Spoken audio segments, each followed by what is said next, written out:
বন্ধুরা, ভারতের তরফ থেকে পাকিস্তানকে একটি লেটারকে পাঠানো হয়, যেটির উপর পাকিস্তান যদি কিছু উত্তর না দেয় বা কোনো রকম প্রতিক্রিয়া না আসে, তাহলে ভারত পাকিস্তানকে সেই লেটারের মাধ্যমে এর পরিণাম ভোগার ওয়ার্নিং পর্যন্ত দিয়ে দিয়েছে। হ্যাঁ বন্ধুরা, এখানে কথা হচ্ছে পাকিস্তানের আব্বু হাফিজের।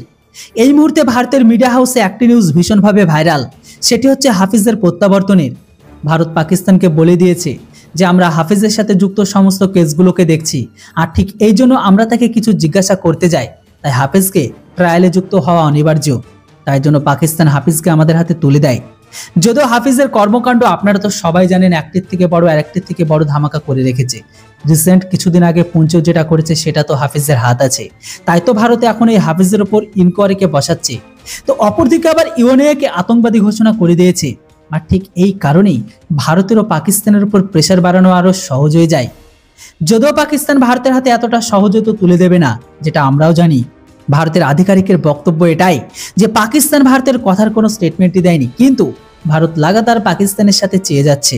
বন্ধুরা, ভারত এখন এর ওপর স্টেপকে ওঠাচ্ছে এই কারণেই, কারণ পাকিস্তানে 8ই ফেব্রুয়ারি ভোট হতে চলেছে। তো সেই ভোটে হাফিজ সাঈদের পার্টিও যুক্ত আছে। হাফিজের ছেলে আবার লাহোর থেকে লড়বে এই ভোটে, যেখানে নওয়াজ শরীফের খেলাফ খাড়া হয়েছে উনি। তাই তো এমতো অবস্থায় যদি হাফিজের হাতে সরকার চলে যায়, তাহলে সেটি আইএসআইয়ের সব থেকে বড় জিত হবে। বলা হচ্ছে পাকিস্তানের এই ভোটে নওয়াজ শরীফের জেতার চান্সটা বেশি, কেননা নওয়াজ শরীফের উপর পাকিস্তানের আর্মি চিফ আসিম মুনির সম্পূর্ণ সাপোর্ট আছে। অপরদিকে নওয়াজ শরীফ কাশ্মীরের কথা ভুলে গিয়ে ভারতের সাথে সম্পর্ককে ঠিক করার লাগাতার কথা বলে যাচ্ছে। ঠিক এই কারণে ভারত হাফিজের উপর লাগামকে লাগাতে চায়।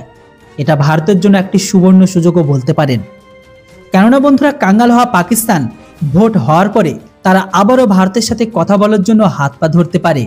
শুধু খবর তো এটাও আছে, পাকিস্তানের ভোট করার জন্য সেই পয়সা পর্যন্ত নাই। তাই এমতো অবস্থায় ভারত চালাকি দেখে এই কথা বলে দিয়েছে যে আপনারা আমাদের হাতে শুধুমাত্র হাফিজকে তুলে দিন, তাহলে আমরা পাকিস্তানের কাঁচা তেল থেকে শুরু করে খাবারের সমস্ত চাহিদা পূরণ করব। আর যদি আপনারা হাফিজকে আমাদের হাতে তুলে নাও দেন, তাহলে হাফিজকে কিভাবে টেনে নিয়ে আসতে হয় সেটা আমরাও জানি। দেখার বাকি এর উপর পাকিস্তান কি অ্যাকশন নেই। তো বন্ধুরা, আপনারাই বলুন, হাফিজ যদি আমাদের হাতে লাগে তাহলে আমাদের কি অ্যাকশন নেওয়া উচিত? এই বিষয়ে অবশ্যই আপনাদের মতামত কমেন্ট বক্সে লিখে জানান। Thanks for watching. জয় হিন্দ, বন্দে মাতরম।